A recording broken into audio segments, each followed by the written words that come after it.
নমস্কার, sky news বাংলায় সবাইকে স্বাগত জানাই। আপনাদের সঙ্গে রয়েছি আমি সৌরভ, আর এই মুহূর্তে আমি রয়েছি মোহনবাগান ক্লাবে। যা দেখে বুঝতেই পারছেন, কারণ আমার পিছনে রয়েছে অমর একাদশের মূর্তি।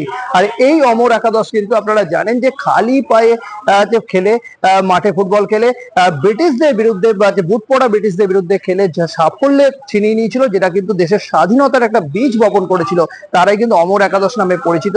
সেই ইস্ট ইয়র্কশায়ারের বিরুদ্ধে সাফল্যের নায়করা এর মূর্তি কিন্তু মোহনবাগান ক্লাবে স্থাপন করা হয়েছে। আর আজকে মোহনবাগান ক্লাবে একটা নতুন অধ্যায়ের সূচনা হলো। তার কারণ মোহনবাগান ক্লাবের সভাপতি হিসাবে যে দায়িত্ব নিলে এতদিন যিনি সচিব পদে ছিলেন, সেই দেবাশিস দত্ত আজকে মোহনবাগান ক্লাবের যে নতুন কমিটি গঠিত হয়েছে সৃঞ্জয় বসুর নেতৃত্বে, সেই কমিটির প্রথম এক্সিকিউটিভ কমিটি মিটিং ছিল এবং সেই বৈঠকে কিন্তু যে সিদ্ধান্ত নেওয়া হলো যে দেবাশিস দত্তকে তারা সমস্ত কমিটির সদস্যরা সভাপতি হিসাবে বেছে নিচ্ছে।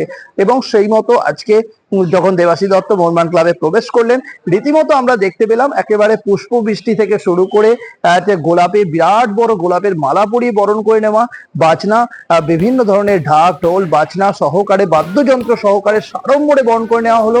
এবং জয় মোহনবাগান স্লোগান, জয় দেবাশিস দত্ত স্লোগান, এবং কাতারে কাতারে মোহনবাগান সমর্থকদের মধ্যে যে আবেগ, যে উন্মাদনা, উচ্ছ্বাস, সমস্ত কিছু যেন আজকে ফুটে বেরোলো তাদের মধ্যে দিয়ে।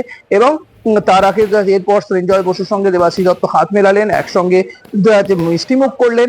এবং দেবাশিস দত্তকেও কিন্তু যে সংবর্ধনা জানানো মোহনবাগান ক্লাবের তরফে, সেটাও কিন্তু করা হলো। সৃঞ্জয় বসু এবং নতুন যে কমিটি কুণাল ঘোষ সহ যারা যারা সদস্যরা, সকলে কিন্তু দেবাশিস দত্তকে বরণ করে নিলেন। এবং আজকে যে সহসভাপতি হিসাবে কিন্তু কুণাল ঘোষের নাম ঘোষণা করা হয়েছে, যে সৌমিক বসুর নাম ঘোষণা করা হয়েছে, এবং আরো বেশ কয়েকজন সদস্যদের কিন্তু নাম কিন্তু ঘোষণা করা হয়েছে যে সহ সভাপতি হিসাবে। মানস ভট্টাচার্য সহ সভাপতি হয়েছেন, আর দেবাশিস দত্তকে কিন্তু সর্বোচ্চ পদে সভাপতি পদে বসানো হলো।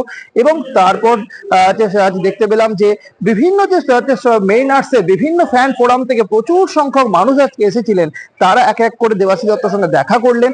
এবং তারা কিন্তু তাদের উপহার সামগ্রী, প্রত্যেকেই কিন্তু ফুল মিষ্টি সহ বিভিন্ন উপহার সামগ্রী এনেছিলেন, সেগুলো দেবাশিস দত্তের হাতে তুলে দেন, তাকে শুভেচ্ছা জানান আগামী দিনের জন্য যে সভাপতি হিসাবে সর্বোচ্চ পদে তিনি অধীন হলেন।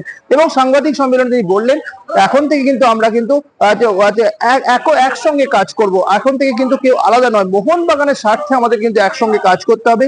দেবাশিস দত্ত, সৃঞ্জয় বসু হাতে হাত মিলিয়ে আগামী দিনের জন্য যে চলার যে সংকল্প নিলেন, এবং আগামী দিনে যে একসঙ্গে সকলে মিলে যদি সমর্থকদেরকে বোঝাতে হবে যে তাদের অভিভাবক একজন, এখানে কেউ কোনো নির্দিষ্ট নয়, ব্যক্তির থেকে প্রতিষ্ঠান বড়। সুতরাং মোহনবাগানের স্বার্থে দেবাশিস দত্ত, সৃঞ্জয় বসু একসঙ্গে যে চলার বার্তা, সেই বার্তাই কিন্তু আজ দেবাশিস দত্ত সাংবাদিক সম্মেলনে যদি জানালেন।